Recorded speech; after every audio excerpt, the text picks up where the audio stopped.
Hello అండి, అందరికీ welcome to Saturday puja mini vlog. ఈరోజు సాటర్డే కాబట్టి మేమైతే కృష్ణుని అయితే పూజిస్తాము, వెంకటేశ్వర స్వామి కూడా పూజిస్తాము. కానీ కృష్ణుని కులదైవంగా భావిస్తాము, అందుకని పూజ అయితే చేస్తున్నాను. ఇలా అయితే పూజ స్టార్ట్ చేశాను. హారతి అయితే ఇచ్చేస్తున్నాను. ఫైనల్గా అయితే హారతి కూడా మీరు కూడా అయితే తీసేసుకోండి. ఇక్కడ మా వాడు కూడా ఉండి నాకు కూడా ఇవ్వు హారతి అని చెప్పి తీసుకుంటున్నాడు. ఇచ్చాను. అక్కడ హారతి తీసుకున్న తర్వాత నేను కూడా హారతి తీసేసుకుని దండం అయితే పెట్టేసుకొని నేనైతే ప్రసాదంగా అయితే కేసరి అయితే చేశాను. ఆ కేసరి రెసిపీ అనేది రేపు పోస్ట్ చేస్తాను కావాలంటే. ఈ పూజలో అయితే ఏదన్నా తప్పు జరిగితే క్షమించండి. అలాగే ఎలా చేయాలని కామెంట్ చేయండి.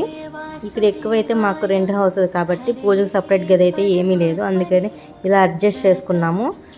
మీరు ఇలా కాదు అంటే చెప్పండి, అది మార్చేసుకుంటాను. స్వామివారు అయితే ఈరోజు చాలా అందంగా అనిపించారు నాకైతే. వాడు కూడా పూజ దగ్గర కూర్చున్నాడు. ఓం నమో వెంకటేశాయ.